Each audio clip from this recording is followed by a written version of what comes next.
Halo semuanya, video ini akan menjelaskan mengenai materi akuntansi keuangan menengah 2 yaitu liabilitas lancar. Mari kita simak seperti apa materi terkait dengan liabilitas lancar.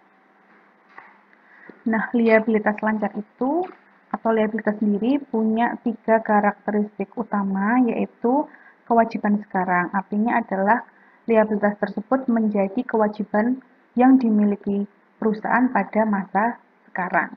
Yang kedua, kewajiban tersebut atau liabilitas tersebut timbul dari kejadian masa lalu atau transaksi masa lalu perusahaan sehingga mengakibatkan perusahaan memiliki kewajiban untuk melunasi liabilitas tersebut dalam jangka waktu yang dekat atau di masa yang akan datang. Yang ketiga, liabilitas ini akan menyebabkan arus keluar aset pada saat pelunasan kewajiban tersebut. Aset yang bisa digunakan untuk melunasi liabilitas bisa kas, bisa barang, maupun jasa. Nah, liabilitas dibagi jadi dua tergantung jangka waktu atau jatuh temponya. Yang pertama adalah liabilitas jangka pendek, dan yang kedua adalah liabilitas jangka panjang. Nah, liabilitas jangka pendek ini biasanya jangka waktu atau jatuh temponya itu kurang dari 1 tahun atau berada pada satu siklus akuntansi perusahaan. Nah, biasanya satu siklus akuntansi perusahaan itu adalah 12 bulan. Jadi, jika ada liabilitas yang jangka waktu jatuh temponya itu kurang dari 12 bulan atau masih pada periode akuntansi tahun berjalan, maka harus disajikan atau dilaporkan sebagai liabilitas jangka pendek. Nah, tipe liabilitas jangka pendek ada banyak. Yang pertama adalah utang dagang, utang wesel, hutang jangka panjang yang jatuh tempo, obligasi jangka pendek yang diperkirakan harus dibayar kembali, utang dividen, uang muka dan deposit konsumen, pendapatan diterima di muka, utang pajak penjualan, utang pajak penghasilan, dan juga kewajiban terkait dengan pegawai. Nah, mari kita lihat satu persatu apa yang dimaksud dengan tipe-tipe liabilitas jangka pendek ini dan juga bagaimana perlakuan akuntansi terhadap liabilitas jangka pendek ini. Yang pertama adalah utang usaha atau utang dagang. Nah, biasanya kenapa atau ya, karena kalau di perusahaan jasa, utangnya itu biasanya disebut sebagai utang usaha, kalau di perusahaan dagang maupun manufaktur, biasanya penyebutannya adalah utang dagang. Nah, biasanya utang usaha atau utang dagang ini timbul karena perusahaan melakukan pembelian barang, persediaan, atau jasa secara kredit seperti itu. Biasanya nanti dalam transaksi utang usaha atau utang dagang ini ada yang namanya termin pembelian, biasanya 210 N30 atau 110 end of month. Nah, ini tergantung pada perjanjian yang disepakati antara perusahaan dengan penjual. Nah, pengakuan hutang usaha atau hutang dagang ini adalah pada saat penyerahan barang atau penyelesaian jasa ya, atau pada saat transaksi pembelian sudah selesai dilaksanakan. Dan bukti transaksi untuk mengakui adanya utang usaha atau utang dagang ini adalah faktur pembelian. Contohnya seperti ini, PT Homecare tanggal 1 November 2013 membeli peralatan secara kredit sebesar 20 juta rupiah. Syarat pembelian 210 N30 artinya adalah jika perusahaan yaitu PT Homecare ini melunasi utangnya 10 hari dari tanggal pembelian, tidak lebih dari 10 hari setelah tanggal pembelian, maka dia akan mendapatkan potongan pembelian sebesar 2%. Batas waktu pelunasannya adalah 30 hari setelah tanggal pembelian. Nah, maka jurnal yang digunakan untuk mencatat transaksi pembelian secara kredit ini adalah persediaan debit, kreditnya utang dagang, nominalnya adalah 20 juta. Jika misal PT Homecare melunasi utangnya pada tanggal 10 November, maka itu kan masih dalam jangka waktu kredit 2% ya, maka nanti perusahaan akan mendapatkan potongan pembelian sebesar 400.000 sehingga kas yang dikeluarkan untuk melunasi utangnya adalah 19.600.000. Tetapi jika dilunasi melebihi termin diskon, maka pelunasannya utuh yaitu 20 juta rupiah tanpa adanya potongan pembelian. Nah, ini adalah contoh ilustrasi utang dagang yang sederhana. Selanjutnya adalah utang wesel. Sebenarnya utang dagang itu hampir sama dengan utang wesel, namun kalau utang wesel itu ada perjanjian tertulis yang berisi perjanjian pembayaran atas suatu transaksi. Nah, janji tertulis untuk membayar sejumlah uang pada tanggal tertentu di masa yang datang ini merupakan pengertian dari utang wesel. Nah, utang wesel ini timbul dari pembelian, pembiayaan, atau transaksi lain. Jadi utang wesel ini tidak hanya timbul akibat transaksi pembelian barang atau jasa, tapi juga terkait pembiayaan. Pembiayaan itu biasanya adalah peminjaman sejumlah uang atau transaksi lainnya. Nah, wesel sendiri diklasifikasikan menjadi dua, yaitu jangka pendek dan jangka panjang, serta wesel berbunga dan wesel tanpa bunga atau yang kita sering sebut sebagai zero interest bearing note. Nah, seperti apa? Lebih dalam lagi kita akan simak penjelasan berikut. Nah, sebelum kita lihat akuntansi untuk wesel, ini adalah contoh dari surat perjanjian wesel atau yang kita sebut sebagai promissory note. Di sini kita akan melihat siapa pihak yang berjanji untuk membayarkan sejumlah uang atau yang kita sebut sebagai debitur. Dia yang membuat janji bahwa akan membayarkan sejumlah uang. Kalau di sini contohnya adalah $100 dengan bunga 8%. Jangka waktunya paling lambat adalah atau jatuh temponya adalah 30 Juni tahun sekian. Dan yang bertanggung jawab membuat utang wesel ini atau yang second kontrak adalah yang memberikan tanda tangan ini. Sehingga ini adalah bentuk sederhana dari surat promise atau promissory note, di mana harus ada beberapa keterangan wajib, yaitu pihak yang yang ditujukan untuk diberi pembayaran dan pihak yang membayar, kemudian ada jumlah nominalnya dan juga bunga sekaligus jatuh temponya.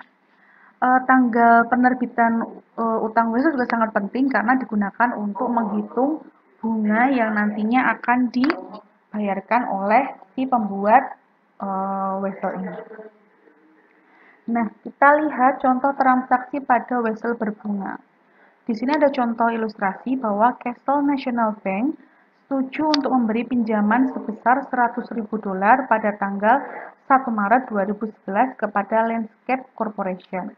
Landscape menandatangani wesel senilai $100.000 dengan tingkat bunga 6% dan berjangka 4 bulan, sehingga Landscape akan mencatat penerimaan kas pada tanggal 1 Maret karena telah disetujui diberi pinjaman oleh Castle National Bank. Maka jurnal yang dibuat oleh Landscape sebagai penerbit weselnya yaitu kas debit 100.000, kreditnya adalah utang wesel 100.000. Jangan lupa nominalnya adalah dolar.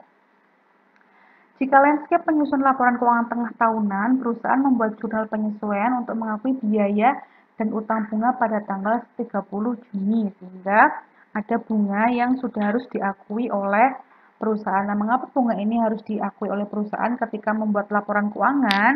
Karena ingat, perusahaan itu menggunakan basisnya adalah, dalam akuntansi kita menggunakan actual basis. Jadi transaksi dicatat pada saat terjadinya, bukan pada saat adanya kas masuk atau kas keluar. Sehingga kita katakanlah ketika bulan Juli itu perusahaan menyusun laporan keuangan tengah tahun atau per semester, maka ada bunga dari wesel yang harus kita akui dan baru akan kita bayar di masa yang datang. Nah, yang pertama kita menghitung berapa jumlah bunganya dulu ya. Tadi dari soal jumlah bunganya adalah 2.000. Asalnya dari pokok weselnya 100.000 dikalikan bunganya 6% dikalikan jangka waktu dari tanggal 1 Maret sampai dengan 1 Maret ya sampai dengan tanggal 30 Juni, sehingga dibulatkan menjadi 4 bulan. Jadi pembaginya adalah 4/12, sehingga jumlah utang bunga wesel yang diakui pada tanggal 30 Juni adalah sebesar 2.000. Maka jurnal yang kita buat adalah biaya bunga debit, kreditnya utang bunga, nominalnya adalah $2.000. Nah, kapan kita membayar utang bunga ini? Yaitu pada saat tanggal jatuh tempo, yaitu katakanlah tanggal 1 Juli. Maka jurnal yang digunakan perusahaan untuk mencatat pelunasan wesel dan bunganya yaitu hutang wesel debit 100.000, kalau utang bertambah di kredit, kalau berkurang jelas di debit.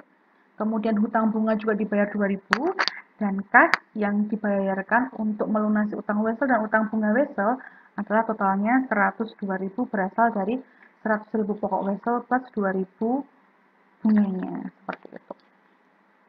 Nah, yang kedua adalah zero bearing note, yaitu wesel tanpa bunga.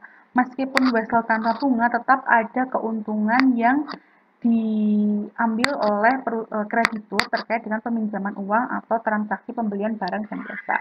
Namun tidak dijelaskan secara gamblang berapa persentase bunganya. Nah, untuk lebih jelas kita lihat ilustrasi kasusnya ya. Pada tanggal 1 Maret, Landscape mengeluarkan wesel senilai $100.000 berjangka waktu 4 bulan dengan bunga 0 kepada Castle National Bank. Jadi, perusahaan ini mengeluarkan wesel, yaitu surat perjanjian pembayaran akibat transaksi peminjaman uang kepada Castle National Bank. Nah, nilai tunai wesel tersebut adalah 100.000, artinya meskipun weselnya nilainya 102.000, perusahaan Landscape ini hanya akan mendapatkan uang kas sebesar Rp100.000. Sehingga pada saat transaksi wesel ini terjadi, maka jurnalnya adalah kas debit 100.000, kreditnya utang wesel 100.000. Nanti pada saat mengakui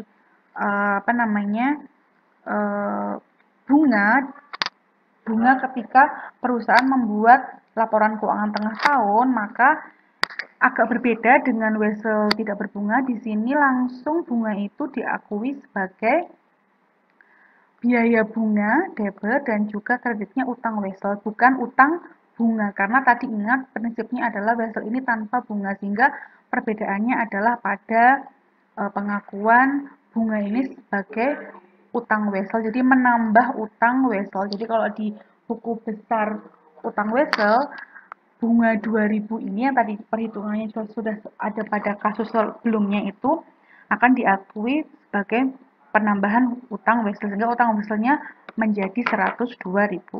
Sehingga pada saat pelunasan jurnalnya adalah hutang wesel 102.000 debit, kreditnya adalah kas 102.000. Jadi tetap yang meskipun perusahaan ini hanya dipinjami uang 100.000, tetapi melunasi tetap 102.000 rupiah.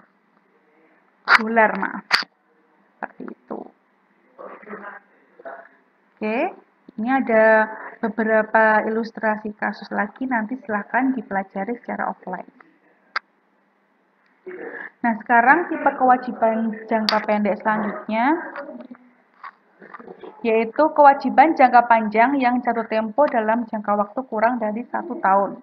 Nah, biasanya kewajiban jangka panjang yang jatuh tempo pada tahun berjalan ini akan direklasifikasi menjadi kewajiban jangka pendek. Jadi nanti ada mekanisme yang digunakan oleh perusahaan untuk mereklasifikasi kewajiban jangka panjang menjadi kewajiban jangka pendek di tahun yang berjalan. Biasanya mekanismenya cukup menggunakan memo saja.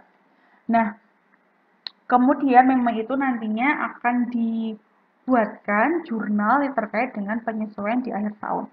Nah, biasanya kewajiban jangka panjang yang cukup dalam jangka waktu kurang dari 1 tahun ini merupakan bagian dari obligasi, wesel jangka panjang, dan juga utang jangka panjang yang jatuh tempo pada tahun fiskal mendatang atau tahun berjalan tahun ini gitu ya.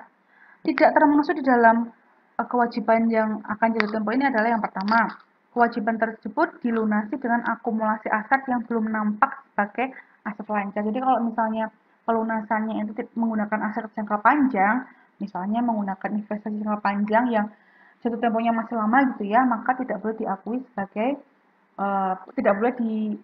sebagai kewajiban lancar yang berasal dari reklasifikasi kewajiban jangka panjang yang hampir jatuh tempo. Yang kedua, tidak termasuk di dalamnya adalah kewajiban jangka panjang yang di-refinance atau didanai kembali atau dilunasi dengan cara penerimaan utang baru. Jadi direstrukturisasi menjadi utang baru lagi dengan jangka waktu yang dirubah seperti itu. Atau kewajiban yang dikonversi menjadi saham. Nah, biasanya kalau kewajiban yang seperti ini adalah terkait dengan obligasi konversi. Kemudian, kewajiban yang selanjutnya adalah obligasi jangka pendek yang diharapkan akan didanai kembali. Nah, untuk jenis obligasi ini, maka kalau dia jangka waktunya adalah jangka pendek kurang dari 1 tahun jatuh temponya, tetapi diharapkan ingin didanai kembali, maksudnya bisa ditunda pembayarannya atau diperpanjang jangka waktu pelunasannya, maka harus dikeluarkan dari kewajiban lancar. Nah, contohnya misalnya ada perusahaan yaitu Hendrix Corporation ini yang bermaksud untuk merestrukturisasi utangnya atau memperpanjang jangka waktu jatuh tempo utangnya. Ini adalah ilustrasinya ya.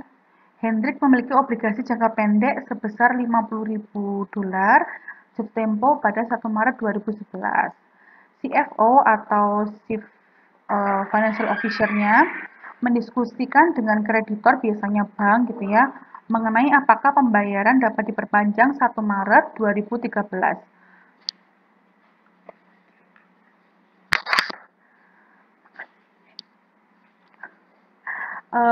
Permintaan Hendrik disetujui untuk mendapatkan tambahan waktu. Sebuah perjanjian tercapai pada 1 Februari 2011 untuk mengubah jatuh tempo hutang dengan tambahan waktu hingga 1 Maret 2013. Jadi, dia meminta perpanjangan waktu atas utang yang akan jatuh tempo tanggal 1 Maret 2011 diperpanjang selama 2 tahun.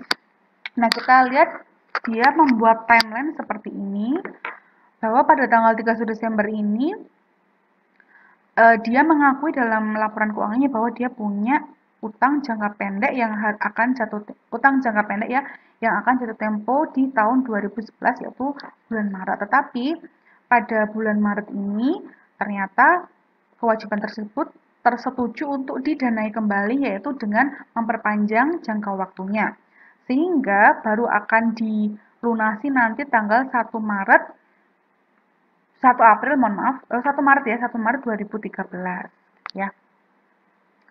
Nah, maka apa yang harus dilakukan oleh Hendrik?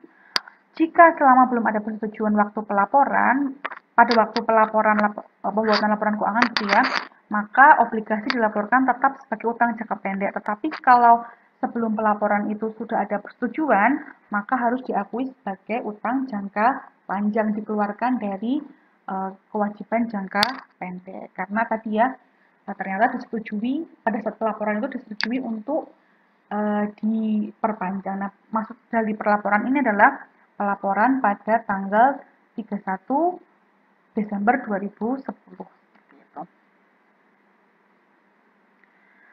Utang jangka pendek selanjutnya yaitu utang dividen, yaitu utang perusahaan kepada pemegang sahamnya sebagai hasil dari otorisasi Dewan Direksi. Umumnya, utang dividen itu dibayar dalam jangka waktu 3 bulan. Biasanya dividen itu diumumkan setelah perusahaan berhasil membuat laporan keuangan tahunan dan biasanya diumumkan pada awal tahun selanjutnya. Jadi misalnya laporan keuangan tahun 2010, maka dividen ini akan diumumkan, akan dibagikan Januari 2011 paling cepat, seperti itu. Nah, kemudian dividen yang diumumkan ini biasanya adalah dividen saham biasa, bukan dividen saham preferen ya, karena kalau dulu kita lihat perlakuannya berbeda. Kemudian, utang dividen dalam bentuk tambahan saham tidak diakui sebagai kewajiban karena pembayarannya menggunakan mekanisme pengalihan dari dividen ke saham, tapi dilaporkan sebagai penambahan ekuitas. Nah, utang dividen ini biasanya diakui pada saat pengumuman dividen dalam rapat umum pemegang saham. Nah, utang dividen yang diakui hanyalah dividen tunai atau dividen yang diberikan dalam bentuk aset. Aset itu bisa juga dalam bentuk persediaan atau jasa yang memang merupakan produk yang dijual oleh perusahaan. Dividen saham tidak dicatat oleh penerima dan tidak ada pengakuan utang. Dividen saham akan dicatat dengan mereklasifikasi saldo laba ke modal atau agi saham. Jadi yang mencatat utang dividen adalah perusahaan yang mengumumkan dividen tersebut.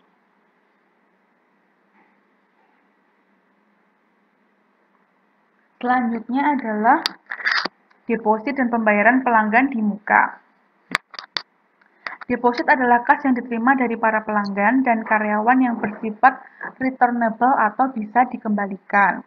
Sehingga deposit ini dapat diklasifikasikan sebagai kewajiban lancar dan juga tidak lancar kalau misalnya terminnya atau perjanjiannya adalah jangka panjang. Ya, tapi sebagian besar deposit itu biasanya maksimal adalah 1 tahun, kecuali untuk deposit-deposit yang jaminan asetnya adalah aset-aset yang memiliki harga mahal atau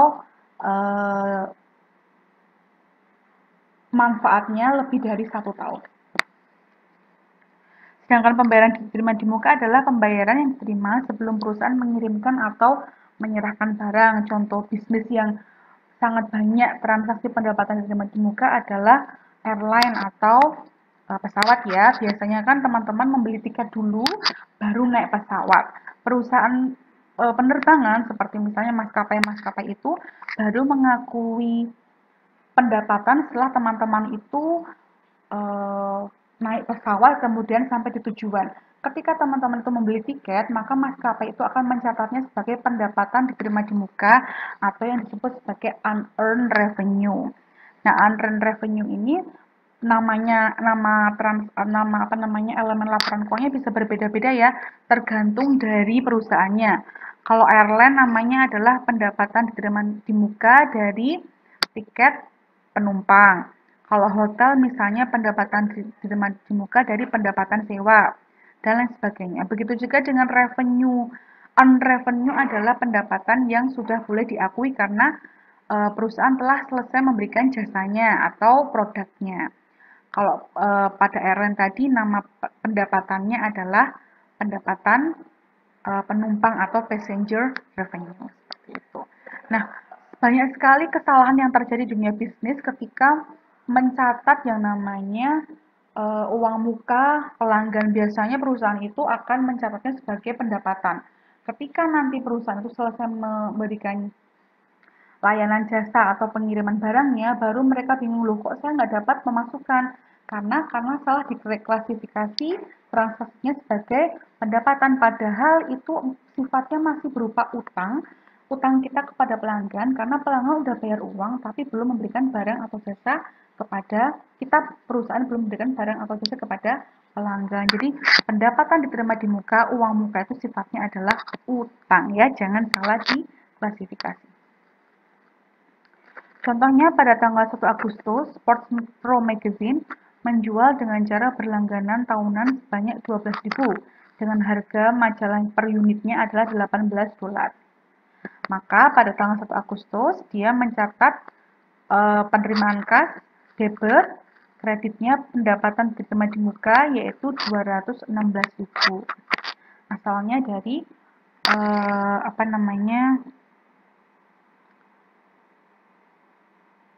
12.000 dikalikan $18 per unit. Kemudian secara berkala, perusahaan secara berkala setelah perusahaan itu melakukan penyampaian barangnya yaitu majalahnya secara berkala juga kepada pelanggan, maka perusahaan boleh mengakui adanya pendapatan. Nah, misalnya tanggal 31 Desember, pendapatan diterima di muka yang sudah boleh diakui sebagai pendapatan adalah sebesar 90.000. Artinya apa? Ada majalah senilai 90.000 yang sudah di-delivery atau sudah disampaikan kepada pelanggan dari bulan Agustus, tanggal 1 Agustus sampai dengan tanggal 31 Desember. Sehingga kita boleh mengakui adanya pendapatan diterima di muka yang sudah menjadi pendapatan sebesar 90.000. Artinya apa? Kita sudah nyaur utang kepada pelanggan dengan cara menyampaikan majalahnya selama berkala, selama 1 Agustus sampai dengan 31 Desember secara berkala, sehingga sudah boleh mengakui adanya pendapatan dari langganan yaitu sebesar $90.000. Kemudian tipe utang jangka pendek selanjutnya adalah hutang pajak penjualan. Penjual itu harus mengumpulkan pajak penjualan atau pajak pertambahan nilai dari konsumen atas transfer aset berwujud dan servis, kemudian menyetorkannya kepada pemerintah. Teman-teman kalau belanja di tempat-tempat ini biasanya membayar apa yang dibeli plus pajak. Nah, pajak itu, pajak yang Anda bayarkan itu nanti oleh perusahaan-perusahaan ini, contohnya Carrefour, harus disetorkan ke pihak berwenang kalau dalam hal ini adalah kantor pajak gitu ya. Sehingga ketika pelanggan itu membayar pembelian plus pajak penjualan, selama perusahaan belum menyetorkannya ke kantor pajak, maka pembayaran pajak dari pelanggan itu dianggap sebagai utang. Contohnya di tempat ini ya, Billions Corporation menjual barang secara kredit senilai $30.000 yang merupakan subjek PPN, pajak pertambahan nilai, sebesar 6%. Perusahaan juga menjual barang secara tunai senilai $20.670 termasuk PPN 6%. Ya, diminta siapkan jurnal untuk mencatat penjualan kredit Billions dan juga siapkan jurnal untuk mencatat penjualan tunai Billions. Nah, kita lihat di sini ya. Untuk penjualan secara kreditnya 30.000, pajaknya 6%. Penjualan secara tunai 20.670, pajaknya juga 6%. Bedanya di sini, untuk penjualan secara kredit ini 30.000 ini merupakan subjek PPN-nya, sedangkan penjualan penjualan kreditnya ini ya. Jadi untuk penjualan kredit ini 30.000 ini merupakan subjek PPN-nya, artinya yang dikenakan pajak adalah dari 30.000 ini. Sedangkan yang secara tunai 20.670 ini sudah termasuk harga barang plus PPN. Nah, bagaimana cara mencatatnya? Oke. Untuk penjualan kredit, kita nanti akan mencatatnya sebagai piutang dagang 31800 seperti biasa ya. Kalau ada pelanggan melakukan pembelian secara kredit, kita mencatatnya sebagai piutang dagang. Debit 31800, penjualannya 30.000, utang PPN-nya atau pajaknya adalah sebesar 1.800. Jadi 1.800 inilah yang merupakan kewajiban jangka pendek, yaitu hutang PPN. Ini yang nantinya akan disetorkan oleh perusahaan kepada kantor pajak. Nah, untuk mencatat penjualan secara tunainya, kas yang diterima adalah 20.670 dari pelanggan. Penjualannya adalah sebesar 19.500. Utang PPN-nya adalah 1.170. Nah, 19.500 ini asalnya dari 20.670 dibagi 1,06. 1,06 ini asalnya dari mana sih? Yaitu bahwa harga barang secara tunai itu adalah 20.670 yang terdiri dari 100% harga barangnya plus 6% pajaknya, sehingga sebenarnya 2670 ini sama dengan 106%. Nah, untuk mengetahui berapa sih sebenarnya 100% dari 106% dari 20.670 ini dibagi dengan 1,06 sehingga ketemunya 19.500. Sehingga penjualan yang menjadi hak perusahaan adalah 19.500, utang PPN-nya adalah 1.170 yang harus disetorkan di kantor pajak di masa yang akan datang. Nah, selain pajak pertambahan nilai atau pajak penjualan, ada juga yang namanya pajak pendapatan. Nah, bisnis harus memperhitungkan yang namanya pajak pendapatan karena ini merupakan kewajiban yang harus dipenuhi oleh perusahaan. Hutang pajak pendapatan adalah hutang jangka pendek. Perusahaan harus membuat periode pembayaran hutang pajak. Perbedaan antara pajak pembayaran dan pencatatan pendapatan kadang terjadi, oleh karena itu biasanya ada yang namanya selisih pajak gitu ya. Nanti lebih lengkap teman mempelajari perpajakan. Nah, sebenarnya mekanisme ini hampir sama dengan PPN ya. Ketika kita ada sudah perusahaan itu sudah melakukan perhitungan pajak, selesai melakukan berapa sebenarnya pajak pendapatan yang harus dibayarkan oleh perusahaan, dan kemudian menentukan bahwa di masa yang akan datang, katakanlah di akhir tahun dia akan membayar pajaknya, maka pada saat selesai menghitung dan mengakui kapan akan mau membayarnya itu, perusahaan harus sudah mengakuinya sebagai utang pajak pendapatan dan harus dimasukkan ke dalam laporan keuangan. Jenis utang jangka pendek yang terakhir adalah kewajiban terkait pegawai, yaitu jumlah utang perusahaan pada gaji pegawai yang dilaporkan sebagai utang jangka pendek. Jenisnya ada potongan gaji, bisa pajak, kemudian ada bisa iuran serikat pegawai, kemudian kompensasi terkait dengan absensi dan juga bonus. Nah, tadi ya pengurangan gaji itu bisa pajak atau social security taxes ya, atau jaminan sosial. Kalau di Indonesia itu namanya adalah BPJS gitu ya. Sebenarnya BPJS itu adalah pembayaran yang dilakukan oleh pegawai sendiri ditambahi atau disubsidi oleh perusahaan. Jadi itu nanti sebelum disetorkan setiap gajian, perusahaan akan memotong itu dari gaji karyawan dan sebelum disetorkan ke pihak yang berwenang, katakanlah BPJS tadi ya, maka harus diakui sebagai hutang. Contohnya, asumsikan pembayaran gaji pokok mingguan adalah pegawai adalah $10.000 dengan social security taxes-nya 8%, pajak pendapatan yang ditangguhkan adalah $1.320 dan biaya serikat kerja adalah $88 dikurangkan dari total gaji mingguan. Maka perusahaan mencatat pengurangan gaji dengan jurnal seperti ini. Beban gaji dan upah pegawai dapat 10.000 adalah sejumlah uang yang dibayarkan kepada pegawai sebagai beban gaji dan juga upah pegawai. Namun tidak semua bulat 10.000 ini disetorkan kepada pegawai karena pegawai memiliki kewajiban untuk membayar social security taxes, pajak pendapatan dan juga biaya serikat kerja yang biasanya diwakilkan oleh perusahaan. Sehingga jurnal kreditnya adalah hutang pajak yang ditangguhkan 1.320, hutang pajak sosial security-nya adalah 800, dan hutang biasa rakyat kerjanya adalah 88. 800 ini asalnya dari 8% dikalikan 10.000. Nah, demikian kira-kiranya penjelasan mengenai akuntansi untuk liabilitas jangka pendek. Jika ada pertanyaan, silahkan disampaikan di kolom komentar atau boleh ditanyakan langsung di WhatsApp group. Terima kasih, semoga bermanfaat.